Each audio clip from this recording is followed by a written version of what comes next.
Ladies and gentlemen, welcome back to the Sports Bros podcast. And as promised, we have a guest. That's right. Yes, we have a guest. This guest has a connection to the Sports Bros podcast because his father is the one, the only Craig Burns, loyal listener to the Sports Bros podcast. Who is this guest, you might ask? I'll tell you who he is. He's an American Ninja Warrior. All right. Straight out of Massachusetts. Please welcome to the Sports Bros podcast, James Burns. How you doing, James? Doing great. I'm glad to be here. Great, man. Thanks for joining us here on the Sports Bros podcast. We've been trying to, make this happen for a while, but we finally got it. We finally make it happen. So let's go ahead and not lollygag and go ahead and jump right into it. All right, James. With a handful of episodes left in the show, like where's the status of the show? Like right now, is that the semifinals, finals? Where we at right now? So right now we are about halfway through the national finals.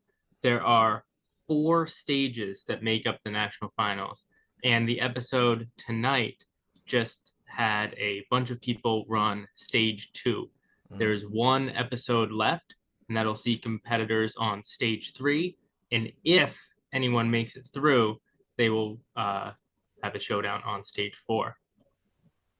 So next week is going to be the season finale. Is that what you're saying? Next Monday? Yes, one episode remains. One, and you know what happens already, right?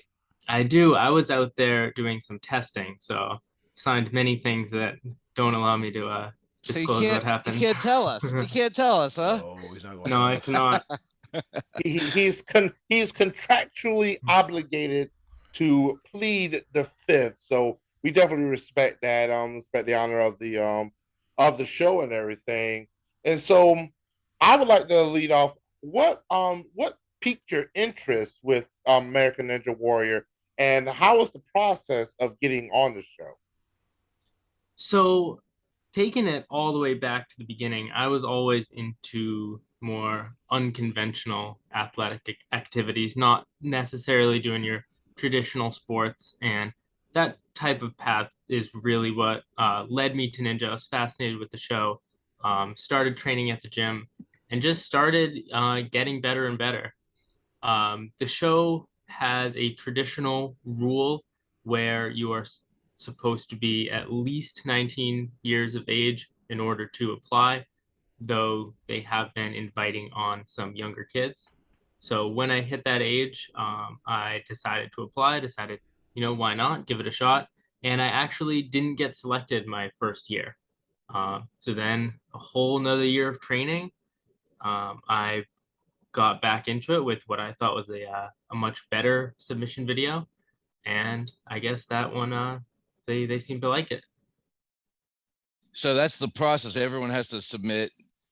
I guess you probably have some written questions and stuff, but then a video proving that you actually can go out and do some of these challenges. Yes. To go into more detail, it's a 3-minute video to prove both your ninja skill. You're supposed to show some clips, but also they want to see some comfortability talking on camera because they do have interview portions of the show, and they want to make sure that you would be prepared for those.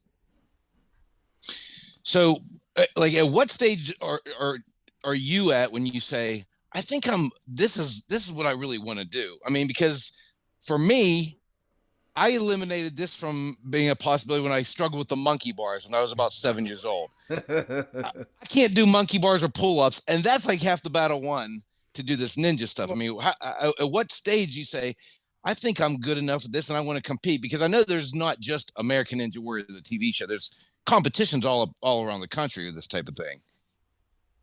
Yeah, so that was actually interesting. It's something I'm still struggling with is, having that confidence in myself in competitions, because there kind of is no like moment where it necessarily clicks. When I first started with Ninja, I actually couldn't do a pull-up, and I couldn't even pull myself on top of the warp wall. There was an 8-foot warp wall at this gym, which the one on the show is 14 feet. So an 8-foot wall is quite small by comparison and quite easy. Many like kids can do it. And I couldn't pull myself up when I started. And so it's been a long journey of just putting in hard work. And sometimes I do need to like stop and look back and be like, hey, we've really come a long way, and I need to sometimes have a bit more confidence when I'm out there on the course. All right. Now, speaking of your training regimen, what is your training regiment? Try to say that 3 times fast. What is your yeah, I know, right? What is your training regiment when it comes to participating in the competitions? So the funny thing about ninja is there really is no established way to train.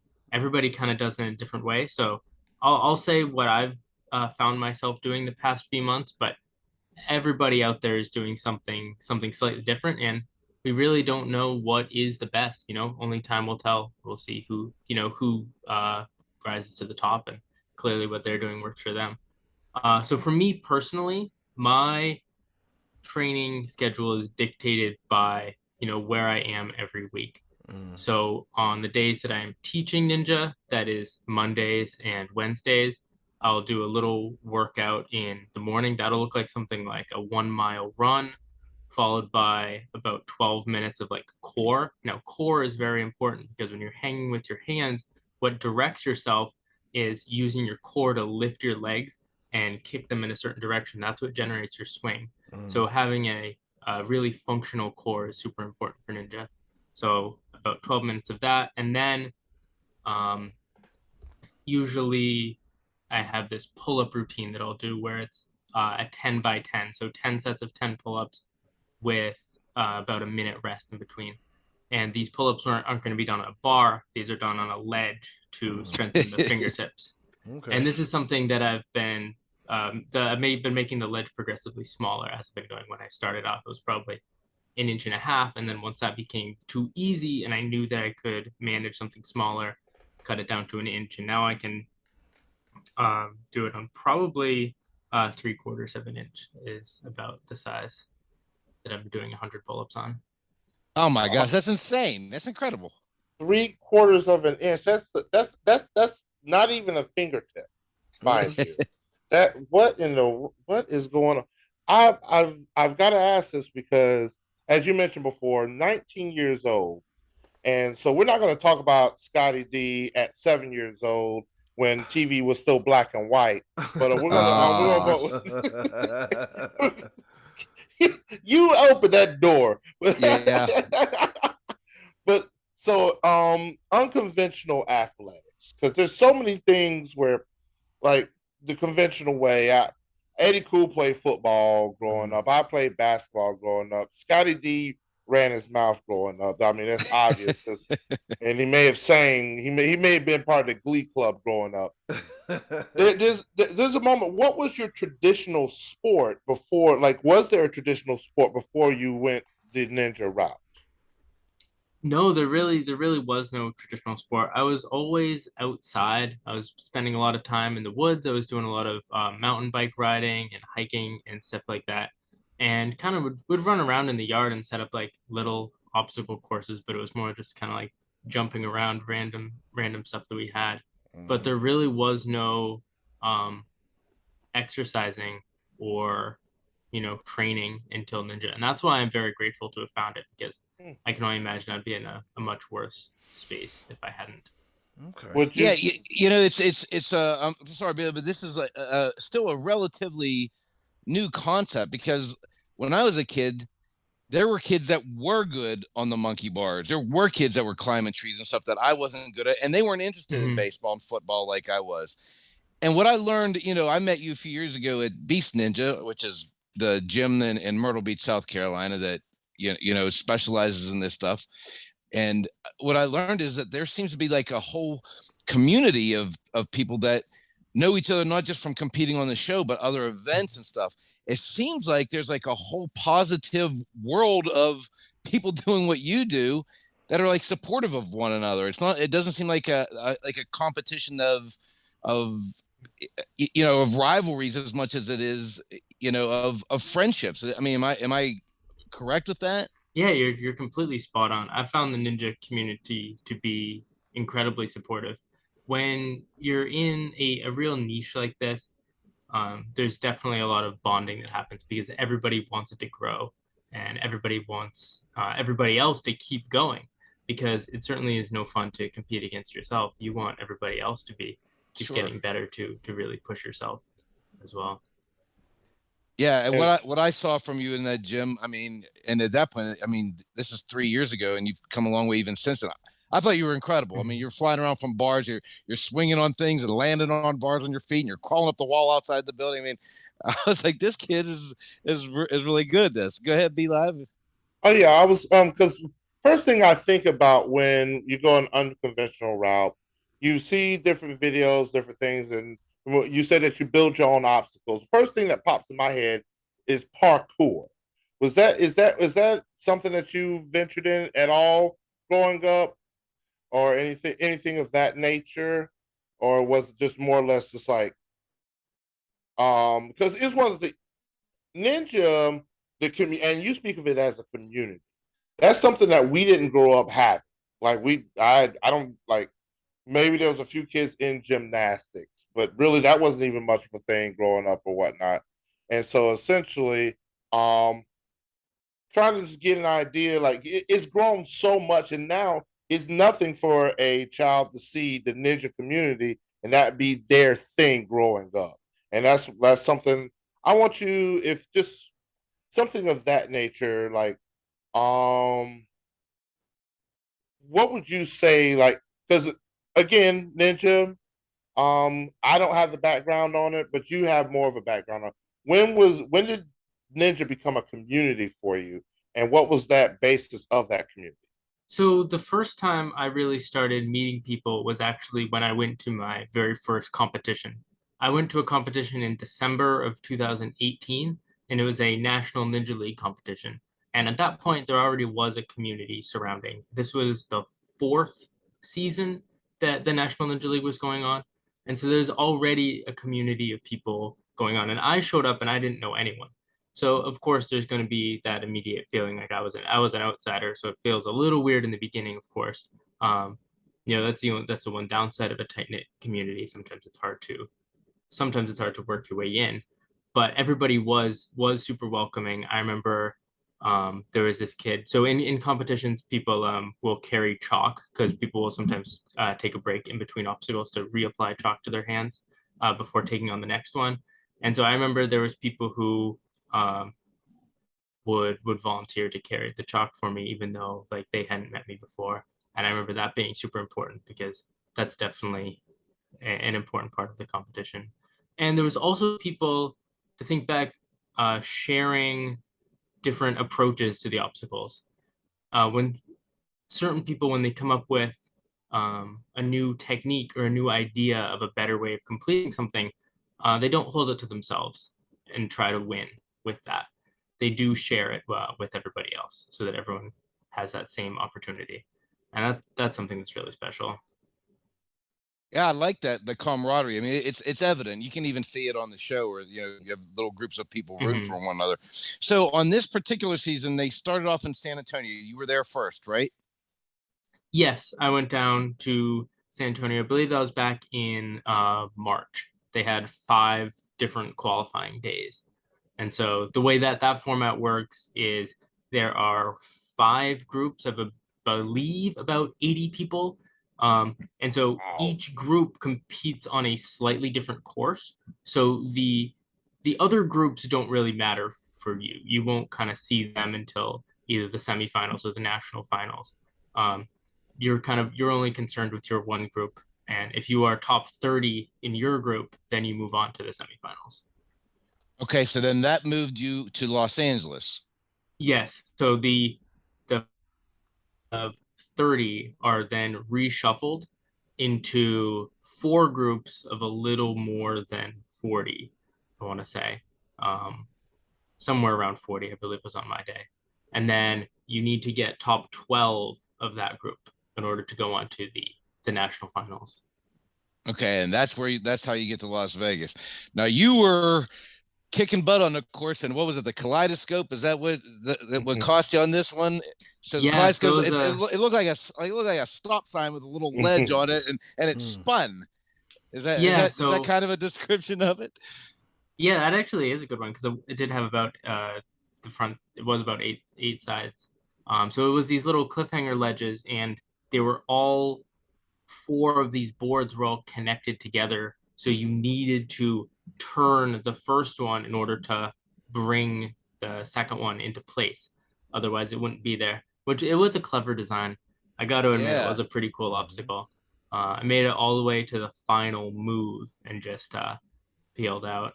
Just couldn't hold on. I just completely pumped out. My fingers had nothing left, which was kind of devastating, especially given, as I mentioned earlier, the amount of cliffhanger practice that I do. I do a lot of pull-ups on those small ledges, and it just wasn't quite enough. Well, I mean, no shame in where you fell, because you weren't the only person that went down off of that obstacle. I mean, I saw a lot of people that struggled getting through that one, and I even saw some people who were like past champions, like Jesse Graff, who had struggled, in this competition. I mean, just because you're good at it one year doesn't mean you're going to come back and kick butt on it the next year. But you told me something else that was interesting, in that they select a handful of people to go to Vegas to kind of prep for the finals, and you were among that group, correct? Yeah, so when you're eliminated, you have the chance to kind of reach out and apply to try to go for testing. So the testers, it's a group of some people who didn't get the call in the first place, people who weren't on the show but still want to be around the obstacles, and then other people who were eliminated in either the qualifying or semifinals rounds, but still want a chance to get on more obstacles.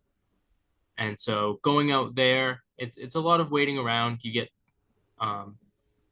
you are working around their schedule, but it's all worth it to be able to get on one or two obstacles each day. It ends up being a valuable experience, because you can't just go anywhere to get on obstacles over water like that. Some of this stuff is super high up in Vegas. It's not uncommon for some of the obstacles to be like 22 feet above the water in Vegas, which is an incredible mental challenge. That's a daunting task. Quite hard to not like look down and to just stay focused on what you're supposed to be holding on to. It's incredible. The stuff you guys do is mind blowing to me. I mean, so that type of experience, does that, now I'm sure you want to get back there again next year, right? So when's that process begin? Because I know that these things are filmed well in advance. So what's your cycle like now to try to get back at, and what do you have to do to get ready? I mean, you work on your grip strength. I mean, how do you get more grip strength? How do you get your little fingertips strong enough to get to the next level? So another element is endurance. It's one thing to be able to do like 5 pull-ups on a small ledge, or 10 pull-ups, but it's another thing to be able to like traverse across a ledge that size for a time that might be 30 seconds. And then it's a whole nother thing to do that after having done, say, 6 other obstacles. So what I found is one of the most effective tools for getting ready for a course is just training courses, right? I believe in training, you should train for what you're actually going to do, right? Pull-ups can only get you so far. And so going to gyms and running through one obstacle after another, trying to take as little of a break as possible, is really the best form of training. So one last question for me is, watching the episode, watching all of these competitors, there's got to be like, some of these obstacles can't be at your local gym. So it's like the first time you see these is when you're at the actual competition. And so I'm pretty sure you did do a run through of each of the obstacles. And so I just got a quick list of what they had for them in Los Angeles. You had the shrinking steps, lunatic ledges, air surfer, spinning bridge, the kaleidoscope that got you, warp wall, salmon ladder, ghost town. They had a split decision, which was actually pretty cool, where everybody went dragon back except for one person went with the spin zone. And then you had the spider trap. Out of all of those obstacles, which one did you find the most daunting, and then one that's just a normal thing? So the one I was actually the most worried about going into it was the air surfer. I don't know if you're familiar with what that obstacle is, but if you picture a upside down snowboard where you're basically holding on to the handles. And so it's like a neutral grip. And then it has these big cushion things on the sides, these like rails that are hanging down. And you need to traverse across using just the the surfboard or snowboard handles. That one was scary because if you have a little misstep, even if you have super good grip strength, you could still be hanging onto that board. But if the board's falling into the water with you, your tight grip on it isn't doing you any good. Right. So that one was a little scary, especially because people have done their best to recreate that obstacle in gyms, but not any gym that I've ever been to. So that's where it was a little scary. But yeah, you made it through that one, and it was one of the things. I did a little research before the show because I didn't want to come unprepared, But yeah, that was I saw the air surfer. I saw like the warp wall. I think is something that everybody has at this point in time. I think that's one of the most duplicated in most places. Definitely. The spider trap was interesting. What I think I heard they said the doors were like 50 pounds heavy, and you're traversing just with your leg strength up the walls and have to push on the 50. Man, it's a quite unique obstacle. I've actually never touched that one, the one on the show. Oh wow! So it would have been like if you'd have made it that far, that'd have been the first time you've actually would have tried it. Yes, yeah. So any of the that's the way it is for every single obstacle each year. The first time you're touching it is when you're competing on it.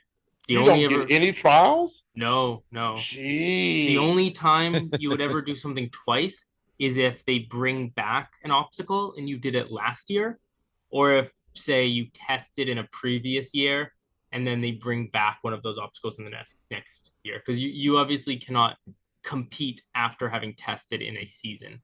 But if you that makes sense. Test in a previous season, then you can come back. I wouldn't. You telling me that I'm walking in? Ain't no way. I gotta practice on that at least 3 or 4 times. What we do is we break it down into the types of movements. So there's certain like explosive movements. There's certain static movements. And so when you come across a new obstacle, you can break down the type of movements that it will require. And then you can you will have done those types of movements before on different obstacles. And although it will not be the exact same, so someone experienced will be able to look at that and break down the type of movements that it will be required to complete it. I like his wording there. I like the words explode and break because right now my ACL exploded, my ankle broke. Like because I am not so I'm in complete admiration of what you do. Like you're still at a very young age. You've absolutely got 3 fans here at a Sports Bros podcast, man. Keep doing what you do. I know. I want you to give a chance to shout out to the gyms that you work at back at home because they want to recognize them as well, working with you. You being a coach and everything. You're teaching young kids, and you're still a young adult yourself. So I mean, much admiration. Some of these kids are going to be better than me in a few short years, and I'm not gonna. Here's the thing I always say is I'm not gonna make it easy for them. I'm gonna put up a hard fight, but I still see them. They're going to be out there crushing it down at Strive Ninja Fitness in Franklin, Mass. We got quite a strong team. I'm very proud of all of them. They put in a lot of hard work. Hey James, before we let you go, I wanted to ask you about the when you went on the show, you presented the host with some Lego microphones. I like it. Yes, that's also a side hobby of yours, huh? Yes, that has been a hobby for me for many years. That is the one thing that stood out for them that I mentioned in this past submission video that I think they liked the most. I haven't had as much time for it since starting Ninja, but it's still a great way to relax and stuff. You need some slow sedentary things in life as well, but as long as it's not everything in life. Hey, but you know what? This seems like this is I've come across nothing but positivity since I discovered the ninja scene myself, and it seems like you have a career path of some kind. At least you have a fun, positive path going forward. And man, we really wish you the best, and I hope you get on that show next year and you hit plunger after plunger. That's what they call it, right? The plunger, The buzzer. the buzzer. Yeah, I hope you Yes. hit the I hope you hit a ton of buzzers next year and you kick butt on that show and all the competitions. I mean, I know that's just one of many you do throughout the year. I know there's a lot of the show's not the be all end all with the ninja community. So, man, we wish you all the best of luck in all your endeavors, and we thank you for taking a little time spending with us here on the podcast. Thank you so much. I hope that I was able to teach some people what ninja were, maybe someone who didn't know what it was before. And yeah, hopefully maybe I'll be back some point to tell you about next season.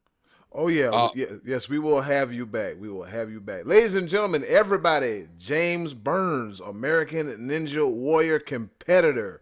Catch American Ninja Warrior Monday nights on NBC. NBC, cut that check. Quit playing.